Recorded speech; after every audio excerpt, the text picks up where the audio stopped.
Bien, entonces ahora nos importa el tipo de memorias. Hay un montón de memorias, se han desarrollado muchísimos tipos de memorias. Y entonces partamos de la más sencilla, que es la ROM, que significa Read Only Memory. Y básicamente esa es una memoria en la que ustedes solamente pueden escribir una sola vez. Escriben una sola vez y ya. No la pueden borrar, no le pueden hacer nada, simplemente se queda ahí guardada y ya, una sola vez. Entonces, no sé, es muy típico que esta memoria la hayan utilizado ustedes cuando grabaron en discos. El típico, en la actualidad existen varios, pero de los primeros era, te decía la computadora, ¿estás seguro que vas a grabar esto? Porque una vez que vulgarmente lo decíamos, lo quemes, ya no vas a poderle modificar, ¿no? Entonces, si nos damos cuenta, esto lo podemos ver en los discos de música, no se pueden borrar, ¿no? Ya no se pueden. Si tú lo metes a la computadora, reproduce el disco lo reproduce y punto, ¿no? O sea, si intentas borrarlo, no te deja borrar lo que hay dentro, pero tampoco te deja agregarle nuevas cosas. Entonces, básicamente, esa es una memoria ROM. Como lo dice, pues solo es de lectura. Entonces, pues bueno, solamente se aconsejaba utilizar cuando se iba a producir en masa, porque quiere decir que la memoria la tenías que poner preferentemente desde cuando la estabas fabricando. Entonces, pues si nada más ibas a fabricar un solo programa, un solo dispositivo, pues salía muy caro. Entonces, por eso solamente estaban aconsejados cuando se precisaban series muy grandes de producción.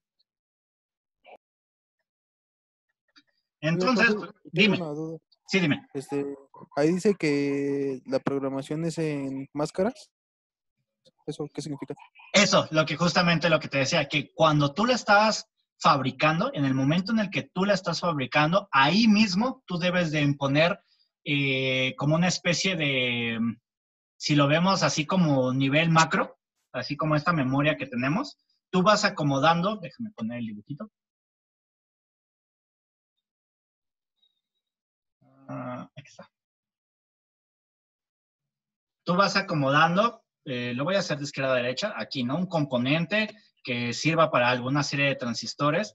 Y vamos a suponer que aquí en medio viene la parte donde debes de programar como tal las instrucciones, ¿no? Las máscaras eran un elemento físico que ponías aquí y a través de cierta tecnología lo que hacía era cambiar las celdas de memoria. Y entonces una las ponía en alto, otras en no, y grababa lo que necesitaba. Eso eran máscaras. Ponerlas, prefabricarlas, poner lo que se supone que tenían que poner. Si lo quisieras ver de un modo muy chusco, imagínate las antiguas computadoras, no sé si sabes que utilizaban las famosísimas tarjetas perforadas. Sí. Pues básicamente lo mismo, ¿no? Básicamente las máscaras son una evolución de eso. Lo que hacían era poner esa tarjeta, la ponían ahí y como ya esa estaba especialmente hecha para ese programa, las ponían, le agregaban cierta tecnología, líquidos y demás para que quedara ahí ya puesto. Y ya no era modificable. Eso es una máscara. Ah, gracias. ¿No de qué? Entonces, razón por la cual el uso de máscaras era muy costoso, ¿no? Porque si tú tenías que fabricar una máscara por cada programa, pues era bastante costoso, ¿no? Y sobre todo si no lo ibas a utilizar varias veces, ¿no? O sea, no era tan fácil. Bien, luego, pues con este tipo de limitantes viene la EPROM. La memoria EPROM significa, esta es una de las que no las puse, pero significa Erasable Program Read Only Memory. Entonces, la diferencia respecto a la memoria que vimos anteriormente es que esta memoria tiene la ventaja de que tú la puedes programar y reprogramar de forma eléctrica. quiere decir que ya no necesitas utilizar una máscara para programarla y metérsela internamente. No, ahora tú lo puedes hacer de una manera eléctrica. Entonces, pues bueno, ¿qué ventaja tiene? Es que pues ya lo haces de forma eléctrica y necesitas hacerlo a través de un programador. Entonces, la ventaja es que pues es reprogramable. Quiere decir que tú las podías volver a reprogramar nuevamente. ¿Cómo lo hacían? Y aquí lo dice, para producir su borrado necesitaban rayos ultravioleta. Y entonces tenías que ponerle aquí, en esta ventanita que se ve aquí, la metías en rayos ultravioleta y con eso borrabas la memoria. Fueron bastante famosos durante mucho tiempo, de hecho todavía existen. Y pues bueno, la desventaja es que necesitabas comprar el equipo o la cámara de rayos ultravioleta para meterla cada vez que le vas a borrar. De hecho, todavía yo en la vocacional hice una práctica con eso y no podías programar y reprogramar para probar a tu gusto. Necesitabas tratar de hacer lo mejor posible porque borrarla pues era un problema, ¿no? Pedir la cámara de rayos ultravioleta. Pero bueno, ¿no? Inclusive no estaba recomendado que se expusieran al sol, por ejemplo, ¿no? Entonces lo que típicamente se hacía, sino que si la querías transportar era ponerle cinta de aislar, ¿no? Por ejemplo, arriba. Negra. Entonces, pero bueno, eso es la ventaja. Ya no es uso exclusivo, es decir, ya tú la puedes reprogramar, pero de forma eléctrica. Entonces, y la tienes que borrar con rayos ultravioleta. Entonces, la programación se utiliza o se hace de forma eléctrica con un programador y el borrado se hace a través de rayos ultravioleta.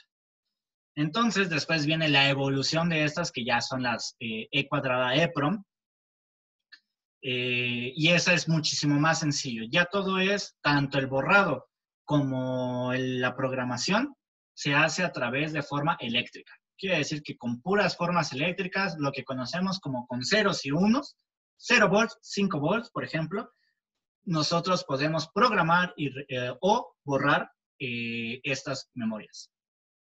Entonces, por ejemplo, todavía no hemos hablado de los PICs, pero el PIC o el fabulosísimo, como lo ponen aquí, o lo puse aquí por algo que veremos más adelante, pues dispone de memorias EPROM, que justamente vienen a ser las que reemplazan a las anteriores para hacer memorias de instrucción o lo que es memoria de programa, ¿no?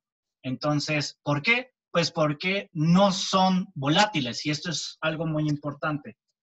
Estas memorias, las tres que hemos visto, son no volátiles. ¿Qué quiere decir no volátil? Quiere decir que si ustedes desconectan la memoria y después la vuelven a reconectar, el programa va a seguir guardado ahí. Quiere decir que la única forma de que se borre es a través de una forma eléctrica con el programador mismo, comúnmente. En el caso de la EPROM, a través de rayos ultravioleta, y en el caso de la ROM, no era borrable. Entonces, ambas tres son no volátiles, quiere decir que siempre van a conservar el programa dentro hasta que no se borre de una forma específica, para el caso de la EPROM y de la E cuadrada EPROM. Entonces, pues claro, eran las memorias que se utilizaban para hacer, para contener programas, porque justamente no se borran. ¿Alguien me podría decir cuál es una memoria que se comporta muy similar a esta y que la utilizan día con día ustedes o muy seguidamente? ¿Podría ser la flash? Exactamente.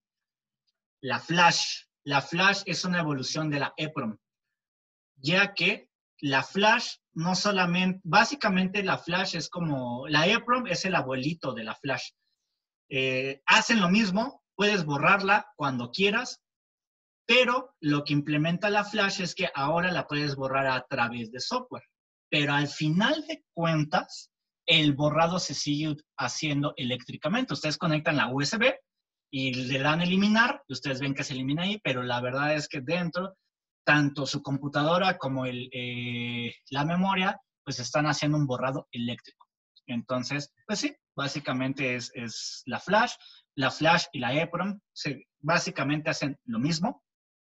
Solamente, pues reitero, la flash es una memoria que pues ustedes la pueden manejar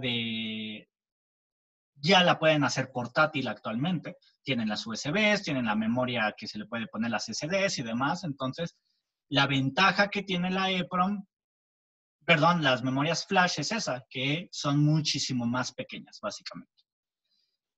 Bueno, entonces la C cuadrada EEPROM, pues, por ejemplo, pueden garantizar hasta 1 millón de ciclos de escritura y borrado. Quiere decir que 1 millón de veces ustedes pueden escribir y borrar y antes de que deje de funcionar, ¿no? Su vida útil. Otra cosa es que, y por eso se crea la flash, respecto a las memorias actuales, las memorias EEPROM tienen un relativo o un poquito elevado su consumo de energía, ¿no? Justamente porque necesitas el continuo uso eléctrico para borrarlas, para acceder a las direcciones. Bueno, entonces, bueno, es dentro de sus, digamos, desventajas, requieren un elevado consumo de energía, perdón, pero eso es relativo, ¿no? Relativo respecto a la actualidad. Bien. Entonces, igual aquí pongo la flash. La flash, aparte de que es más pequeña, mucho más pequeña, consume menos energía. Lo único es que por esas lo que sacrificamos es los números de ciclos de escritura y borrado, ¿no? Pero bueno, 1000 ciclos de escritura y borrado, pues son relativamente muchos, porque inclusive en una memoria USB no los alcanzamos. Es más fácil que la perdamos o que la dejen conectada en la escuela y no la vuelvan a ver nunca.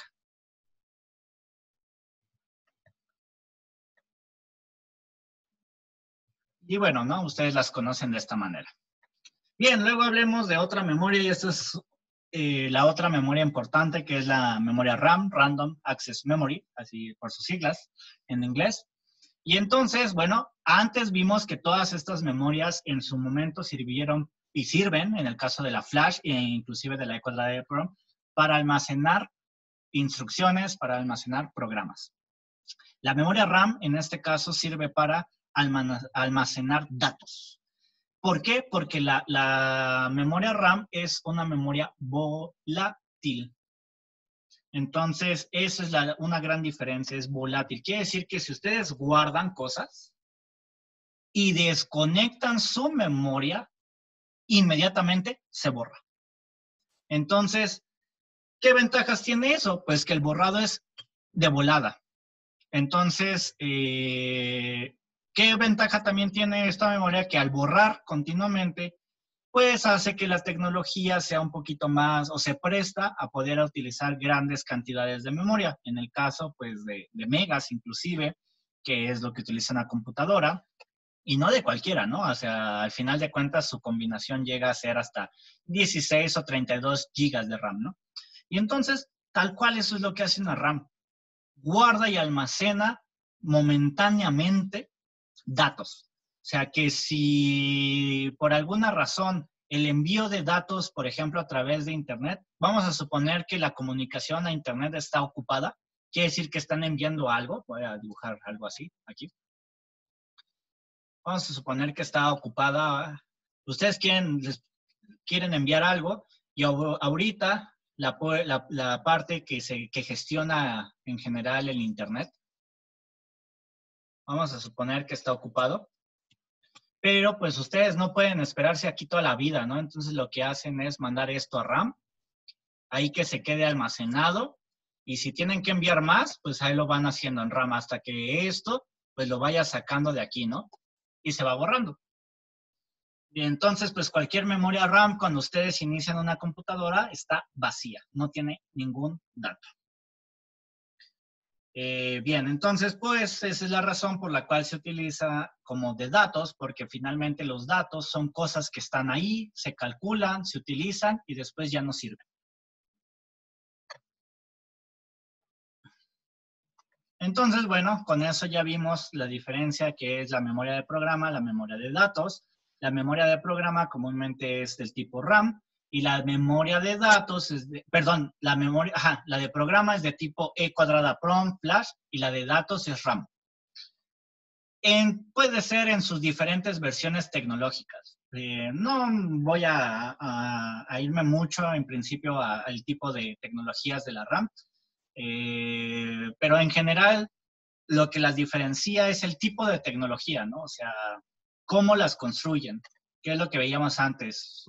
Pero en general, su funcionamiento pues es similar, cumplen el mismo objetivo. Ya vimos que es volátil, son rápidas, son bastante rápidas, a diferencia de una flash o una E² EEPROM, las memorias RAM son mucho más rápidas. Y a cada posición, y eso también se lo deben de grabar porque lo vamos a utilizar algo, a cada posición de su memoria se le denomina registro. Es un nombre que le pusieron. Y dentro vamos a utilizar, cuando ya hablamos, esto es un ejemplo un poquito más especial a pesar de que no nos hemos metido con los microcontroladores como tal. Como ejemplo tenemos que hay dos tipos de registro en los PICs, por ejemplo. Uno que se llaman registros de funciones especiales y el otro son registros de propósito general. Los de registro de propósito general es donde ustedes utilizan lo que ya les decía. Si van a hacer una operación 2 más 2, por ejemplo, y el resultado es 4 y lo quieren guardar para utilizarlo en algunos pasos después, ahí lo meten. Ese tipo, lo que ustedes quieran meter, ahí lo pueden meter en los registros de propósito general. Sin embargo, están los registros de propósito específico, que de una vez, o los registros de funciones especial, que de una vez les puedo adelantar que son básicamente los que llevan la configuración del microcontrolador. ¿Cómo quieren que actúe el microcontrolador? O sea, bueno, vamos a ver más adelante que un microcontrolador tiene diferentes frecuencias de reloj, ¿no? Y hasta eso en un microprocesador actual lo vemos, ¿no? ¿A cuánto corre? Pues a 3.8 GHz, a 1.8 GHz, ¿no? Pero resulta que los microcontroladores pueden aceptar varios. Entonces tú le necesitas decir qué reloj le vas a meter, de qué tipo, porque el microcontrolador así solito no lo puede saber. Entonces hay que decirle cómo se tiene que configurar, cómo lo tiene que hacer, qué tan rápido, qué tan lento. Y eso se hace a través de esos SFR, que básicamente los vamos a llamar que son estos registros de funciones especiales, básicamente son configuraciones. Bien, entonces, ¿hasta aquí alguna duda?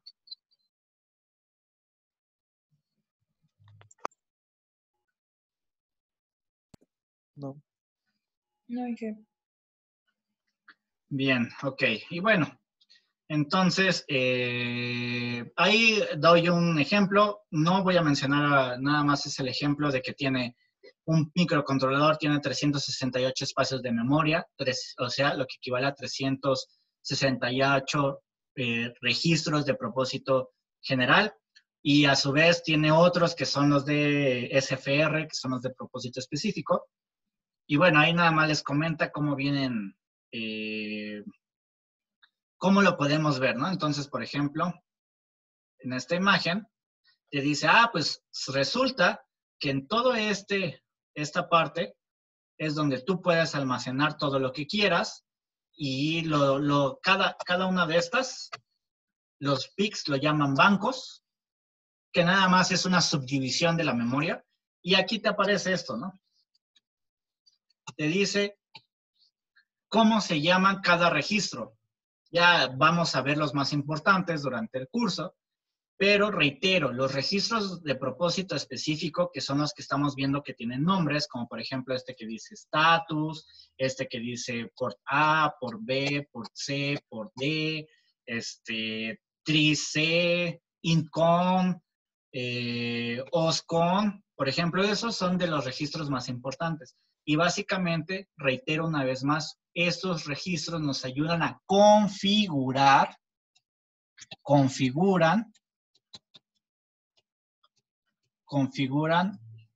el comportamiento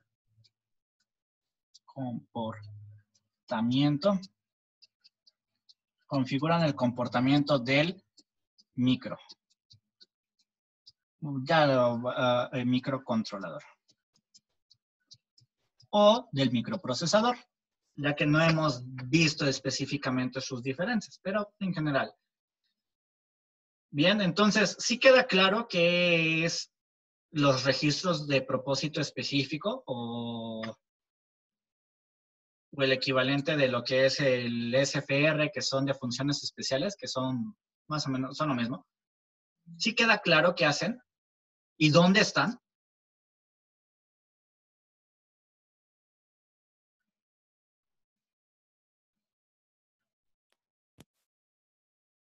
Sí, jefe.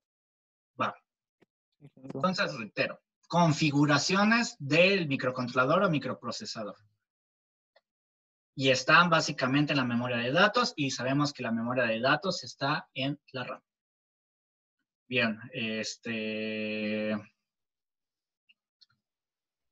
resulta que hay también configuraciones en donde nosotros podemos almacenar datos en memorias EPROM y algunos microcontroladores, de hecho la mayoría de los actuales lo pueden hacer, pero resulta que para guardar datos específicos en una EPROM se tiene que hacer un procedimiento especial. No es así como si yo hago, en cualquier programa, hago que A sea igual a 5,5, entonces A vale 10, ¿no? Y ya es todo lo que tengo que hacer.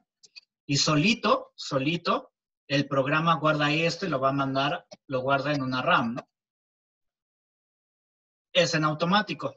Los microcontroladores o microprocesadores que utilizan como memoria de datos también a una EPROM, que sí hay, requieren de un proceso sofisticado, bueno, un poco sofisticado para guardar. Entonces, pues es un plus que pueden tener, pero no es directo. Es decir, que si quiero guardar esta memoria, hay que decirle al micro que quiero guardar este dato aquí.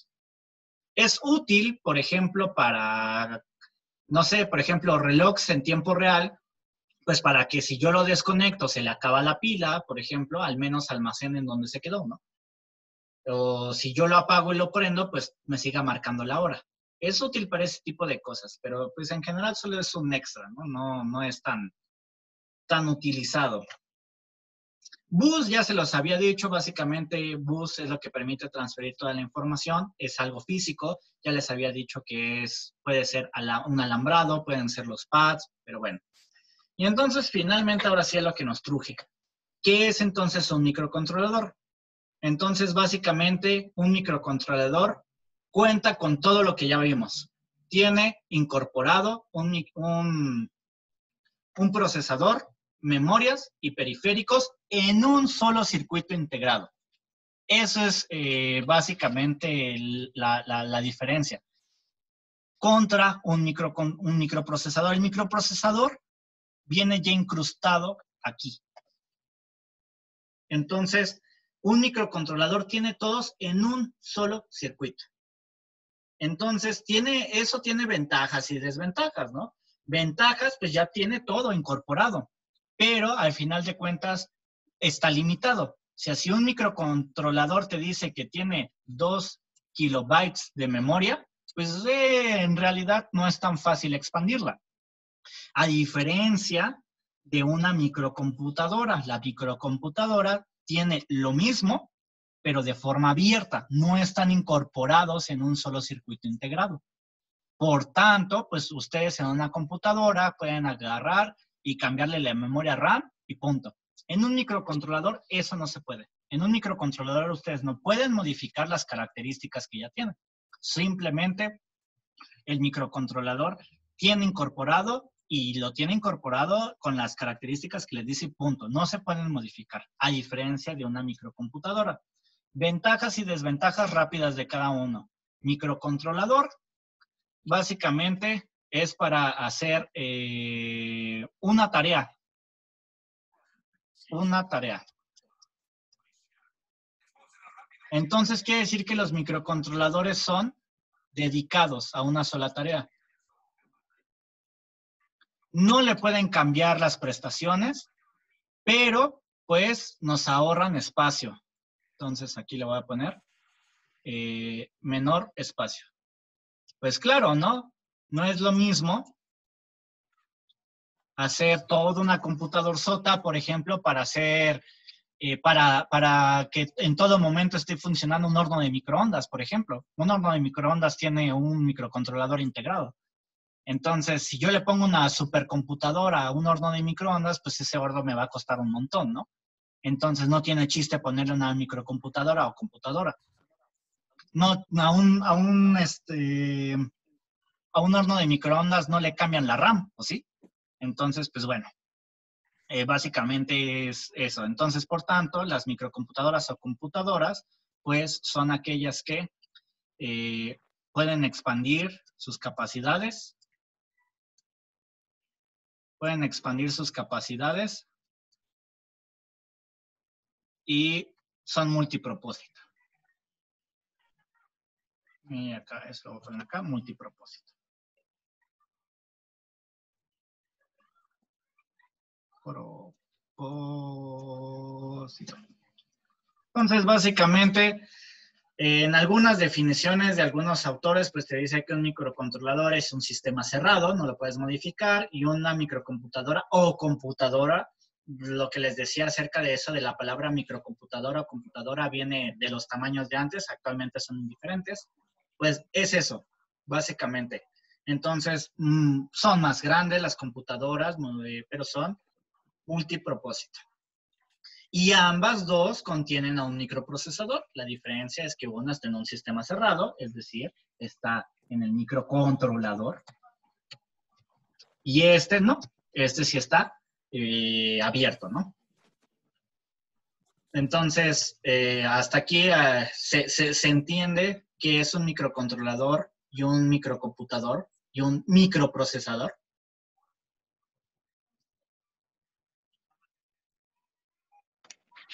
Sí, profe. Sí, que Va. Entonces, bueno. Voy a borrar todo esto.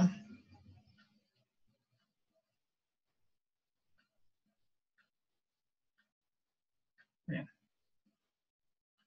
Entonces, bueno, aquí, no, ok.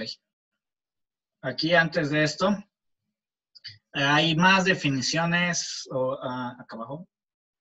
Hay un par de definiciones de lo que es un microcontrolador según otros autores, pero bueno, ¿no?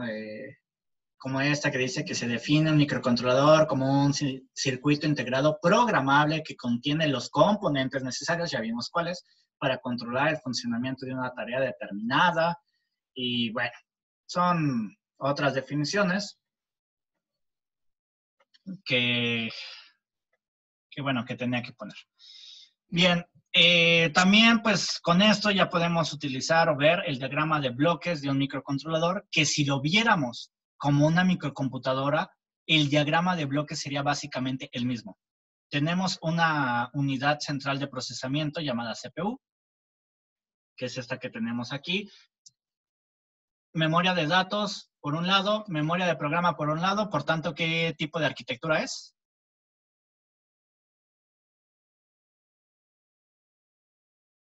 Es Harvard. Muy bien, perfecto. Y pues aparte tenemos otros como puertos de entrada y salida, periféricos, cosas demás que nos pueden servir. Si nosotros diéramos el diagrama de bloques básico de un microcontrolador y de una microcomputadora o computadora y un microcontrolador, es casi lo mismo, a diferencia que en una computadora le quitaríamos este cuadro. Este cuadro lo que nos está diciendo es que está todo dentro y no es modificable. Entonces ese es el diagrama básico. Aquí, bueno, le puse comúnmente flash en la actualidad, pero ya vimos que puede ser E cuadrada EEPROM, inclusive EEPROM, hasta inclusive ROM. Y bueno, la memoria de datos, pues comúnmente es SRAM, pero pudiera ser otro tipo de memoria RAM. Entonces, está abierto a diferentes tecnologías, diferentes fabricantes, eso no importa. Entonces, continuemos. Entonces, ya vimos que es un microcontrolador, un microprocesador, todo eso. Y entonces ahora pues hay que hablar la cantidad o tipos de microcontroladores que existen. Ya que, bueno, según ciertos autores, el microcontrolador se describe por su arquitectura, que ya lo vimos. Su mapa de memoria, ¿qué es? Pues es esto. Esto que vimos. Esto es un mapa de memoria de la memoria RAM, o sea, de la memoria de datos, que quiere decir, pues, mapa, así se le llama, que es todo lo que tiene, ¿no? Si nada más tiene puros registros de propósito general, entonces solo tiene eso. Comúnmente el mapa de memoria de una memoria EEPROM, pues no tiene mucho chiste, pues porque como ahí se va a poner el set de instrucciones, el mapa de memoria de una EEPROM, pues nada más lo podríamos ver como el mismo cuadrito, aquí sería EEPROM, o flash, E cuadrada EEPROM, y nada más tendríamos aquí, ¿no? Direcciones de memoria vacías. O sea, básicamente, pues el mapa de memoria realmente que nos ayuda más, pues es el de la RAM. A veces, aquí le ponen en el EEPROM, le ponen un 0x0, 0, que es la primera posición de la memoria, y le ponen que es el vector ORG, que es origen o reset, y 0, 1, 2, 3. En la 4 le ponen uno que se llama vector de interrupción. Pero bueno, esos todavía no los vemos. Pero pues a lo más es así, por mucho, el mapa de memoria de una E cuadrada EEPROM o flash es todo lo que tiene. A diferencia de la flash, que ya vimos que con los registros de propósito general y los registros de propósito específico, pues cambia bastante, ¿no? Tiene un montón de cosas. Bien, entonces, bueno, eso es con respecto a los mapas de memoria. Entonces, la arquitectura, que ya habíamos visto, los registros. ¿Cuántos registros? Porque esa es otra cosa que creo que no se los mencioné. Acá arriba, en este, pues les mostré un montón de registros, ¿no? Les decía que está el de status, por ejemplo, o el tris A, tris B, que los vamos a utilizar casi cada que programemos son de ley que se van a utilizar. El port A, por B, que básicamente es qué tiene a la salida mi puerto. Esos son el status, los tris S. Y en algún momento utilizaremos el de timer, en algún momento utilizaremos también los TCON, ya sea el 1 o el 2, no importa. En algún momento utilizaremos el CCP. También utilizaremos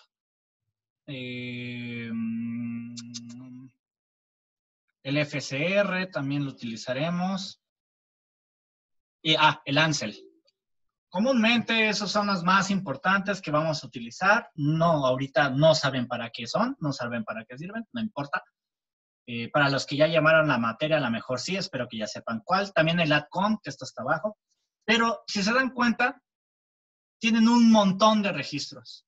El punto aquí, o lo que quiero decirles es que cada microcontrolador tiene una cantidad definida de registros. Son diferentes las cantidades. Unos traen más, otros traen menos.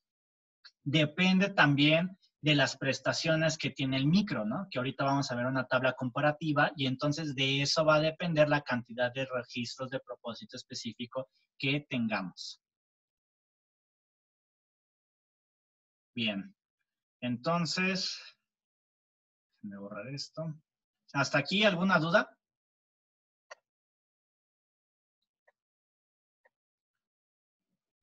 No, Bien. No, profe. Sí, recuerden que ahorita toda la primera unidad es muy teórica, pero se necesita comprender bien para manejar más fácilmente el micro. Y es algo tediosona, yo lo sé, pero bueno, hay que verla. Hay muchos profesores que se meten directamente a programar, pero si no saben lo que están haciendo, por ejemplo, hay muchos que se casan con microcontroladores. y dicen, es que el PIC es el mejor de todos, es que el ABR es el mejor de todos, y hace así, pues no, o sea, la idea es que se puedan manejar cualquier tecnología indistintamente y ustedes como ingenieros sepan diferenciar en qué conviene cada una. Les decía que a mí me gusta el curso en el que puedan cambiar entre todas las tecnologías fácilmente. El problema es que eso requiere ya que sea presencial, entonces desafortunadamente y por las múltiples limitantes que me pusieron, tendrá que ser una sola tecnología, pero bueno, con la idea de que es mudable, quiere decir que pueden cambiar entre diferentes microcontroladores sin problema. Con la teoría, justamente por eso es importante la teoría. Bien, entonces, bueno, cada microcontrolador tiene, ya habíamos visto, al tipo de arquitectura, mapa de memoria, los registros, y por tanto, periféricos que van a ser cantidad de puertos de entrada y salida, temporizadores, comparadores, PWMs y un montón de cosas, ¿no?, que pueden tener los microcontroladores. Y entonces, bueno, surgen las preguntas de cómo se programa un microcontrolador, qué lenguajes de programación se utilizan, qué ambientes de programación utilizan. Por ejemplo, los que están repitiendo el curso, ¿qué utilizaron? O los que ya han utilizado, por ejemplo, en la prepa, microcontroladores, ¿qué lenguajes utilizaban y qué ambientes de programación utilizaron?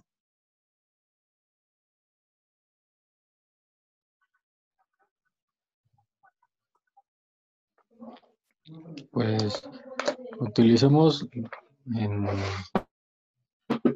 la programación, profe, el de Microchip. No recuerdo cómo se llama su plataforma. ¿MPLAB? Creo que MPLAB. Ok.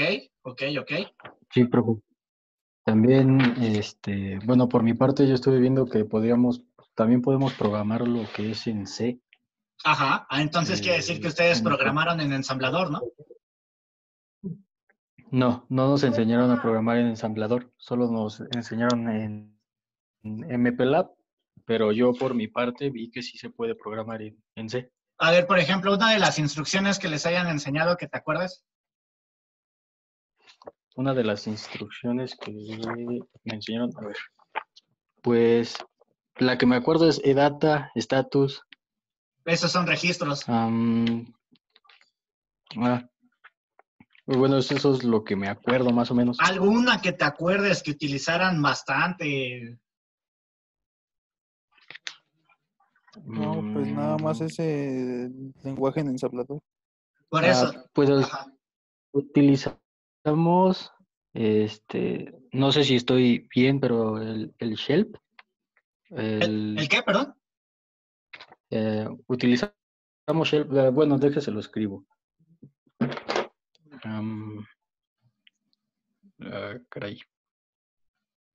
¿No utilizaron este tipo? Permítame, Sí, claro. BitClear5 o Move F, Move FW. Sleep, ajá, sí, muy bien, exacto, Sleep, GoTo, ándale, todas esas operaciones, GoTo, NOP, que es No Operation, Move FW, todas esas son de un lenguaje que se llama ensamblador. Y, muy bien, ajá, el de Clear, exactamente, sí, todas esas que estamos poniendo son de un lenguaje que es ensamblador. Y ahorita vamos a ver las diferencias. Hay que reiniciar una vez más, por favor, la conferencia. Creo que ya esta va a ser la última vez.